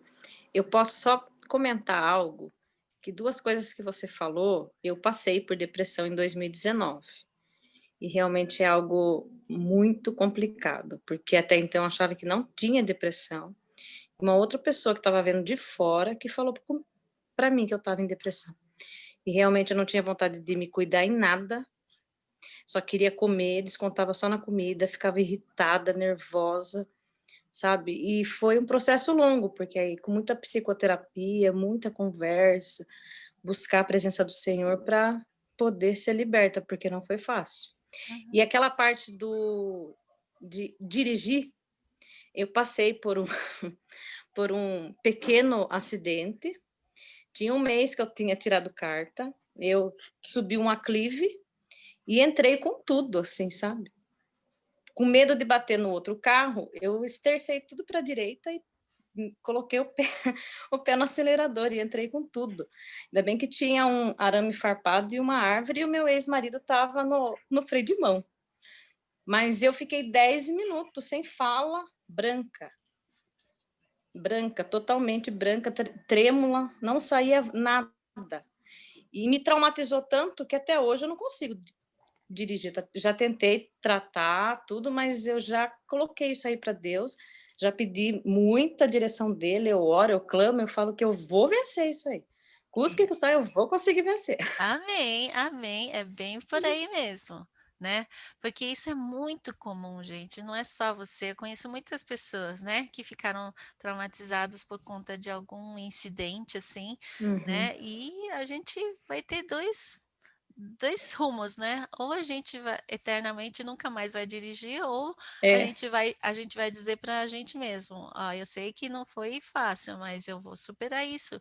E você só vai superar se você enfrentar, né? sim, com certeza. E você vai poder ouvir também de muitas outras pessoas que enfrentaram e venceram, e nós podemos Uhum. vencer isso também. Viu? Diga. Mas o pior é Ah, que eu escuto tanta coisa. Ah, imagina, você não vai conseguir, não. Até parece, olha, tanto de tempo que isso aconteceu e até agora você não tentou. Mas hum, sabe que isso até faz com que eu fique com mais força. Que hum, quanto mais duvidam de mim, mais em nome de Jesus eu vou hum, ser capaz, só é, para honra e glória do Senhor. amém. Uhum. Acho que Valéria perguntou alguma coisa também, né? Obrigada, viu, Lília? Sim, antes tem uma pergunta aqui do Lucas Neiro, Uhum. que ele disse assim que não, para ele não ficou muito clara a diferença e relação entre sentimento e emoção. Hum. Tá, deixa eu explicar então. A emoção tem a ver com as nossas reações físicas, né? Então, as nossas reações físicas trazem para nós aquelas sensações angustiantes, né, incômodas, né, aquele tremor tal, e o sentimento é o nome que a gente dá para essas sensações, né? Então, o sentimento são as interpretações que a gente dá a elas, né? Então, é sentimento de medo, de culpa, de raiva, né? Então, por isso as nossas emoções estão muito ligadas com as nossas interpretações, né? Não sei se isso ajudou você, né? Então, porque nossas emoções vêm né, da ativação do nosso sistema límbico, né? Mas existe uma conexão na nossa reflexão, no nosso pensamento, eh, na nossa interpretação, né?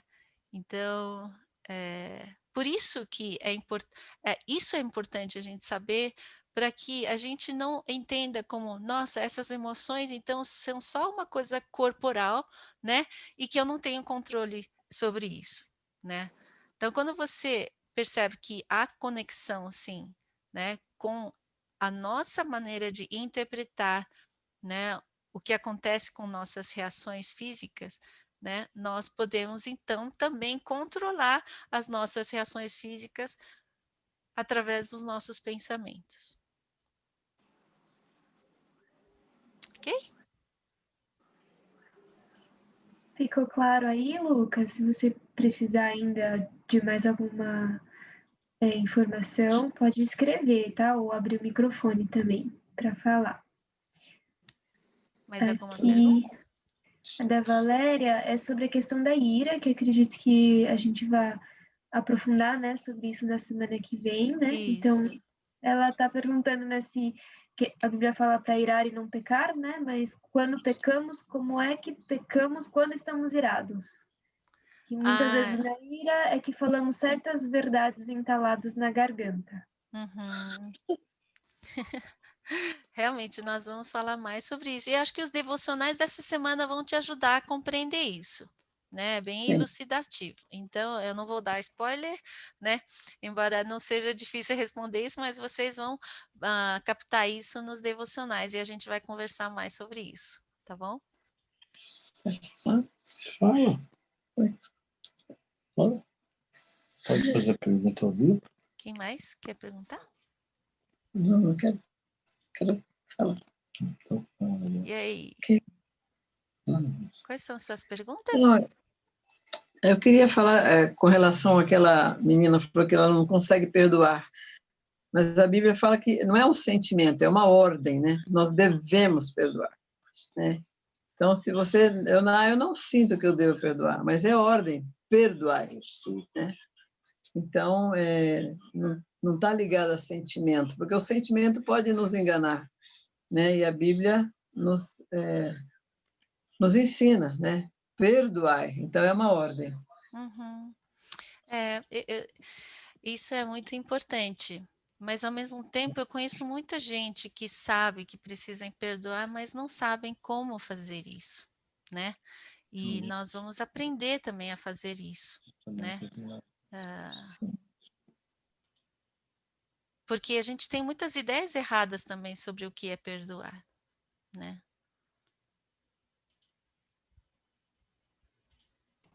Sim, aqui tem mais uma pergunta da Nídia, que é como fazer com o erro do passado por ter prejudicado uma pessoa e você não consegue esquecer. Uhum. Como resolver isso? Eu não sei se tem a ver com a culpa, né? Não sei que... Sim, sim. Então, está muito ligado com a culpa, sim, né? Porque da mesma forma que você não consegue apagar o passado, né? E é muito parecido com essa memória do acidente também, né? Porque enquanto essas memórias do acidente vêm à tona e te traz esse medo, né? As memórias das coisas que você errou, né? Tende a perpetuamente te trazer culpa, né? Então, o segredo, né, do que a gente aprendeu hoje, né, é a gente aprender a olhar as circunstâncias, né, de um novo modo, né, com uma nova perspectiva, com o olhar de Deus, com o olhar bíblico, não apenas no nosso olhar, né? Porque, segundo a nossa interpretação, a gente tende a achar que nós fomos totalmente responsáveis por termos desgraçado a vida de alguém, né? Ou então, quando a gente coloca toda a responsabilidade em nós, né, de alguma coisa, por exemplo, um acidente que aconteceu, né, nós podemos estar carregando uma culpa excedente, né, do que nós fizemos. Ou muitas mães também sentem-se muito culpados pelos erros cometidos no passado, né, e que de alguma forma tem consequências na vida dos seus filhos, né? E só que se a gente ficar focando nisso, e não é que a gente queira focar nisso porque os pensamentos vêm, às vezes as acusações vêm, né? Então, quando as acusações vêm, como que nós devemos lidar com elas? Ou quando as lembranças vêm, como que nós vamos lidar com essas lembranças? Então, é por isso que é importante a gente conversar com alguém sobre isso, né? E também deixar que Deus fale conosco sobre o que aconteceu, né? Então, se a gente for lembrar na história do José, os irmãos do José ficaram muito, né, se sentiram muito culpados, muito mal pelo que eles fizeram para o José, porque eles realmente tinham intenção, né? Não foi nem, né, não foi por assim acidente, eles queriam ter matado o José, né? Mas a resposta do José para eles, né, lá no capítulo 50 de Gênesis, é: apesar do que vocês intentaram contra mim, né, Deus usou disso, né, para salvar a vida de muitos, né? Então, quando nós participamos de algo que a gente acha que trouxe consequências ruins para os outros, claro, a gente tem a tendência de pensar que nós somos culpados nisso, e às vezes a gente, isso começa a nos oprimir. Mas às vezes nós podemos também, né, lembrar de outras verdades que Deus fala, né? Que Deus pode transformar o bem, né? Ou, aliás, transformar o mal que aconteceu em nossas vidas em bem, né? Principalmente se a gente seguir os passos que ele nos ensinou, né? Que é nos arrependermos, nós restituirmos, né? A quem nós erramos, né? Confessarmos nossos pecados e nos revestir de nova, né? De uma nova pessoa, né? Assim como o apóstolo Paulo, né? Não sei se você sabe, mas ele perseguiu e matou muitos cristãos, né? Eu imagino o quanto ele também não carrega essa culpa, né? Mas ele diz, por isso que ele fala, eu sou o pior dos pecadores e Deus me resgatou para que eu possa também transmitir essa mensagem para os outros, porque todos nós somos pecadores, nós fazemos caca, nós pisamos na bola, nós destruímos, né? Nós fazemos coisas feias, erradas, né? Eu não me orgulho de nada de errado que eu fiz, né? Mas também não vou deixar que nenhuma dessas coisas que eu fiz, ou conscientemente ou inconscientemente, definir quem eu sou hoje. Porque em Cristo eu sou uma nova criatura. E todas as coisas, né, no passado Deus transformou, ficou para trás, né? E o que importa é hoje para frente, é olharmos para frente. É assim que a Bíblia me ensina, né? E é isso que quando eu começo a renovar a minha mente nessa nova verdade, né? Aquelas lembranças começam a ficar para trás também. E da mesma forma, né, quando eu falei do poder da repetição, quanto mais a gente pensa nisso, quanto mais a gente pensa nos erros, quanto mais a gente pensa, aquilo vai se tornando cada vez mais forte.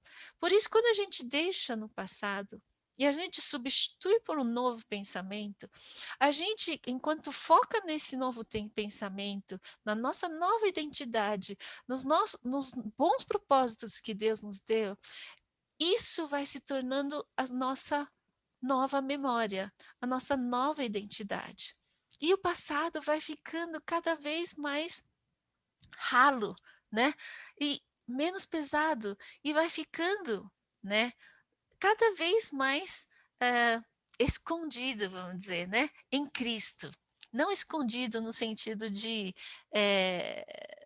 escondido de a gente tentar jogar embaixo do tapete, mas escondida em Cristo no sentido de que Cristo perdoou, ele já nos libertou, ele morreu na cruz por causa dessas coisas. Por que eu vou pegar isso de volta para ficar me chicoteando, para ficar me condenando, né? Quem vai continuar me acusando? Eu sei que o diabo, ele é o acusador nosso dia e noite, né?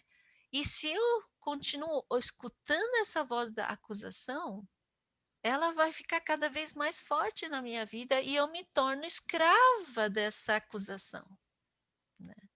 Por isso que eu devo lembrar desse versículo que diz: quem que intentará acusação contra mim? Porque todos os meus pecados já foram perdoados e sepultados com Cristo. E agora eu sou uma nova criatura, né? E as coisas antigas já passaram e Deus vai transformar todas essas coisas em algo que glorifica Ele, né? Entende? É um processo um pouco complexo, mas é esse processo que a gente quer ensinar para as pessoas, né? E de um modo individual, porque cada um tem uma história, né? Mas o processo de transformação é o mesmo. Não sei se isso ficou mais claro.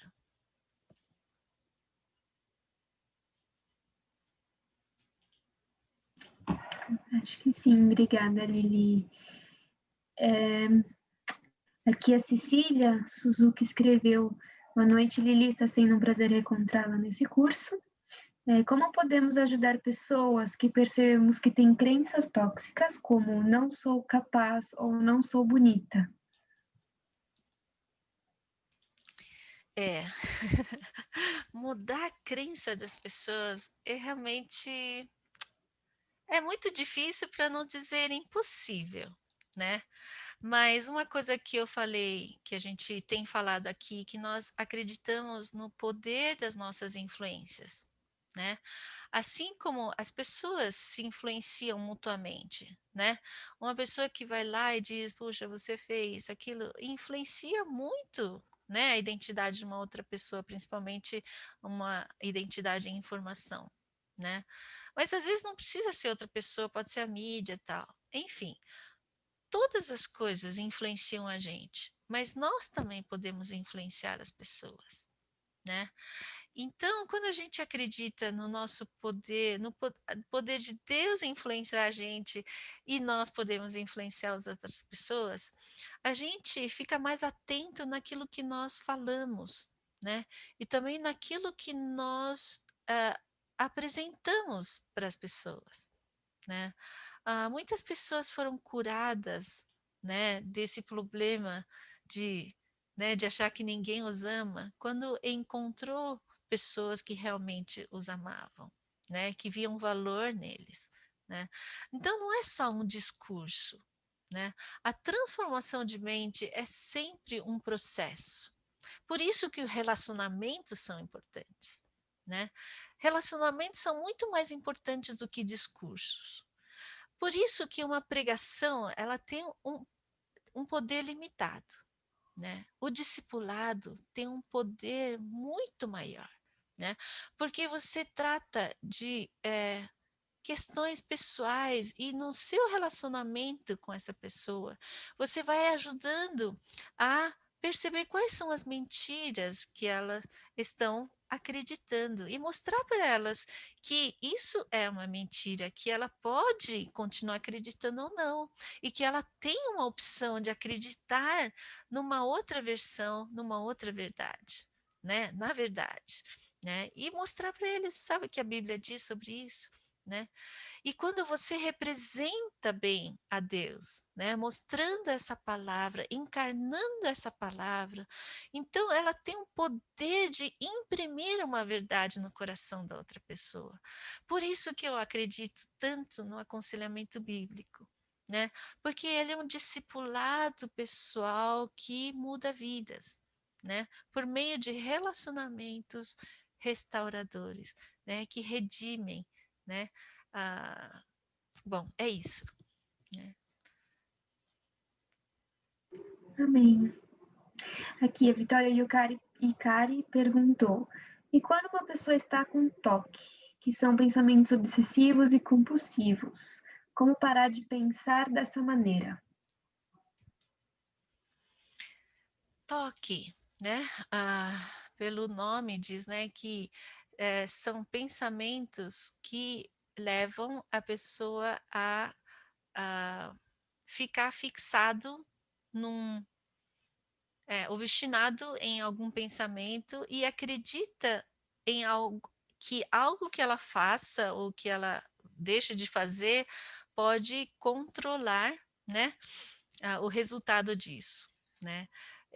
Eu sei que eu vou ser bastante simplista nessa minha resposta, só para não deixar você sem resposta, né, mas elas, podem ser fruto de algo que não está bem no físico, né.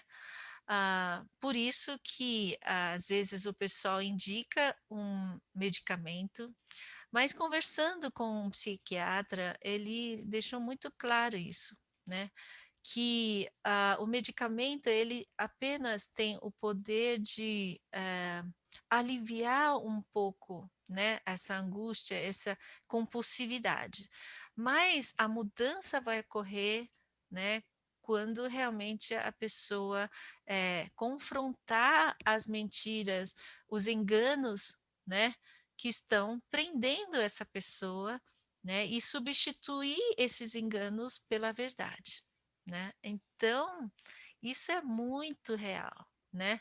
Quando você descobre quais são as mentiras que estão alimentando essas suas ações, né, e você, se reveste com um novo pensamento e aprende a focar neles, né, você começa a ter também uma libertação disso, né?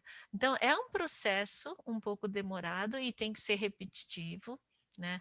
Então, por isso que algumas terapias, né, tem essa função, porque é um trabalho mais constante, né, de identificação, de substituição, de mudança, né? Mas, quando você se empenha a fazer isso, geralmente há uma boa mudança, tá bom? Muito legal. Aqui a Cecília Suzuki perguntou: como você entende o versículo quando alguém bater na sua face direita, ofereça a outra face?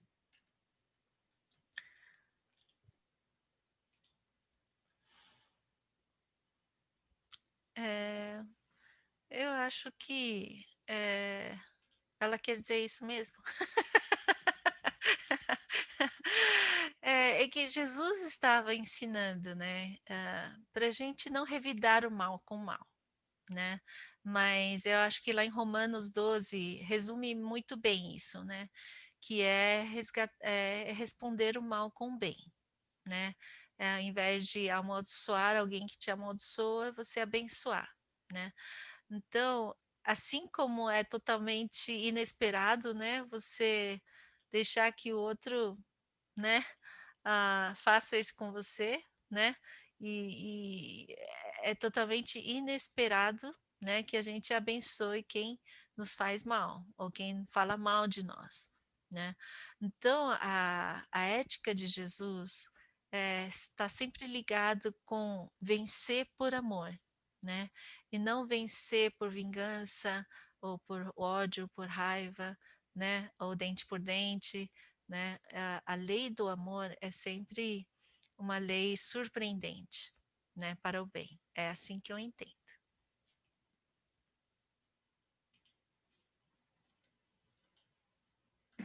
Muito bem, eu acho que a gente já vai caminhando para encerrar o nosso momento de hoje. Uhum. Só acho que dá para a gente ver essa última pergunta, né? Vamos já começando a encerrar, que é da Caterine, né? A culpa ou ressentimento pode causar dor muscular ou articular? Não sei se é uma pergunta, acredito que seja. Sim. O ressentimento, assim como várias outras emoções tóxicas, né, que a gente vai mencionar nesse módulo, então ira, culpa, né, causam aquele estresse, né, e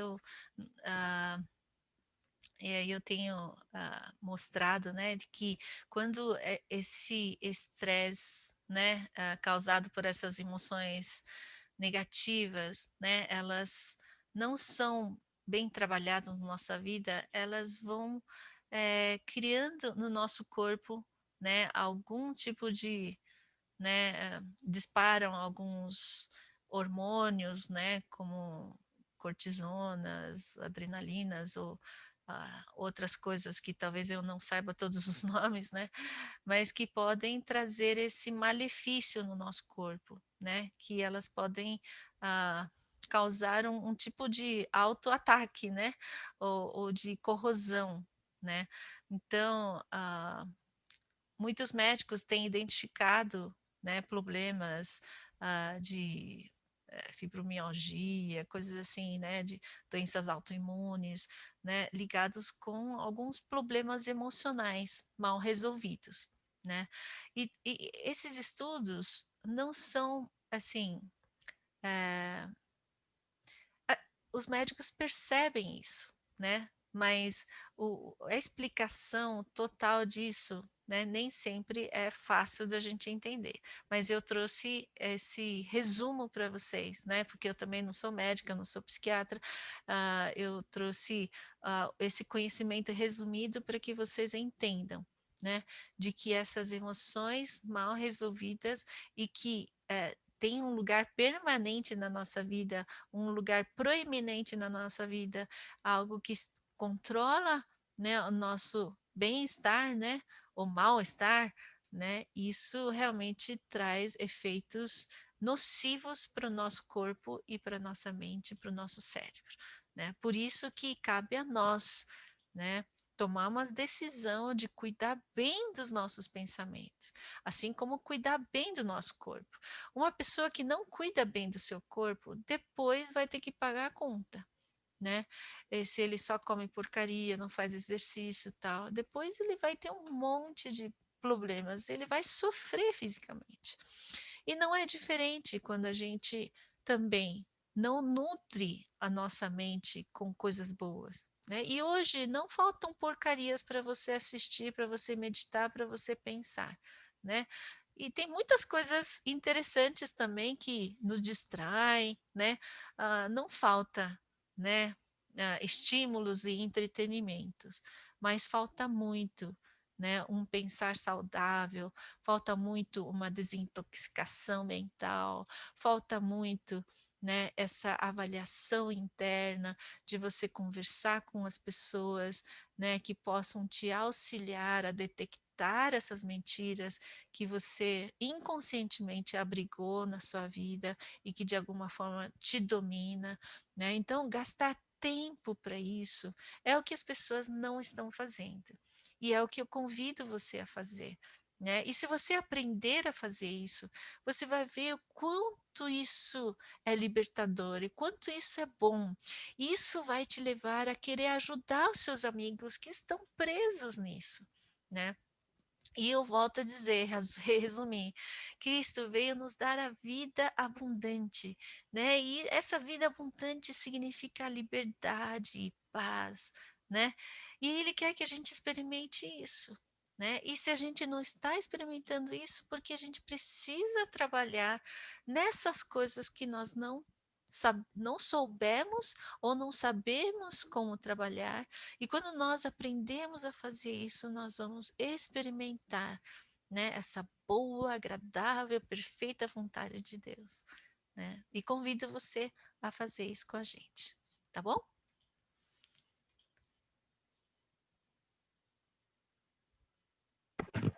Muito bom. Vou só responder aqui uma pergunta, já ainda para lembrar, sobre o Galilee, tá bom?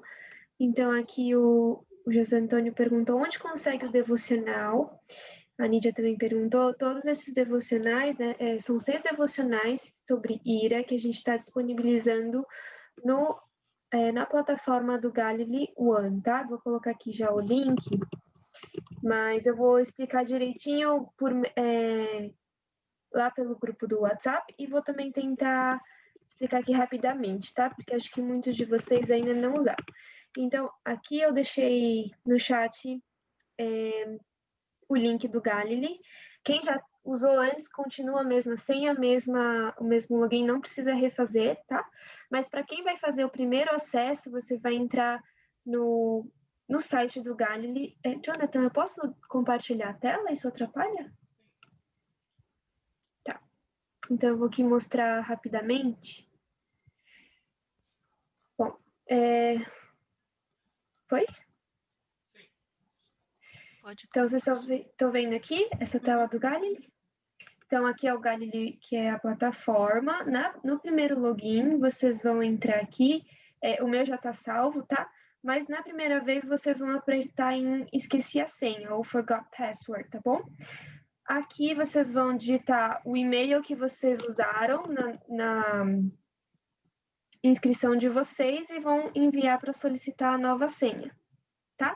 Aí, vocês vão entrar no e-mail de vocês e procurar alguma mensagem ou na caixa de entrada. Aqui o meu entrou na caixa de entrada, mas às vezes ele também cai no lixo eletrônico, no spam, tá bom? Clicando aqui, ele vai te dar um link, né, um botão para resetar a senha, e é só escrever uma nova senha. Eles deixam aqui um padrão de senha que você tem que ter pelo menos 8 caracteres, incluindo uma letra maiúscula e minúscula também, e algum caractere especial. Tem que ter número e caractere especial. Então, por exemplo, vocês não vão conseguir ver, mas Aqui eu vou colocar um desses caracteres diferentes, vou colocar uma letra maiúscula, uma minúscula e um número, tá? E aí, fazendo isso... Peraí que eu errei. Configura a senha, tá? E aí pode entrar. Aqui já tá com a minha senha salva, né? Mas eu vou escrever a nova senha que eu fiz. E pronto. Já deu para entrar aqui na página inicial. Esse aqui é o meu perfil. Aqui estão alguns cursos que eu tenho na minha plataforma. Mas aí, para acessar o nosso curso que está com os devocionais, vocês clicam aqui em todos os meus cursos. E o nosso é esse daqui, Raízes da Depressão, Emoções Tóxicas, parte 1. Então, pode clicar. E apertar em Iniciar Aula. Aqui vão ter todos os devocionais, tá? Aqui embaixo a gente deixou uma música para meditação. Dá para baixar o texto em PDF também, caso vocês queiram ter no celular ou no computador. E aqui um campo para vocês escreverem o que vocês meditaram, ou aqui tem algumas vezes perguntas, né, que vocês podem escrever e compartilhar, a Lili vai ter acesso às suas respostas e a gente pode ir acrescentando na nossa discussão da semana que vem, tá bom? Essas instruções eu vou escrever, vou deixar por escrito lá no grupo. E aí, quem tiver dificuldade, algum problema em relação ao e-mail, pode entrar em contato, tá bom? E aí, tá aqui todos os devocionais. Tudo bem? E agora, para Lili encerrar. Tá bom. Então, se não tiverem mais alguma dúvida, Daniel quer falar alguma coisa? Nada específico. Não? Então, tá bom. Vamos encerrar, então, a nossa reunião de hoje, tá? Vamos orar? Obrigado, Senhor, por esse tempo que nós tivemos. Obrigada por essas pessoas queridas e especiais que estão aqui, ávidas por aprender. Senhor, ouça a nossa oração e nos ajude, Pai, a realmente vivermos uma vida mais livre, mais alegre e mais saudável. Obrigada, Senhor, porque o Senhor nos mostrou os caminhos para isso e nos ajude a aplicar isso em nossas vidas durante essa semana. Que o Senhor fale ao coração de cada um durante os devocionais que forem meditar, através das músicas, da sua palavra, e que o Senhor nos faça também refletir sobre tudo aquilo que se passa em nosso coração, para que nós tenhamos uma mente mais calibradas com a Tua Palavra. É isso que eu te peço, te agradeço, que o Senhor possa nos dar um bom descanso agora, à noite, em nome de Jesus. Amém. Boa noite, pessoal. Amém. Nos vemos semana que vem. Boa noite, Daniel. Boa noite a todos. Boa noite, Daniel. Boa noite. Boa noite. Domingo. Até o próximo encontro. Foi um prazer. Vai ter fotinha hoje? Cheio de gente que eu conheço aí. Olha lá,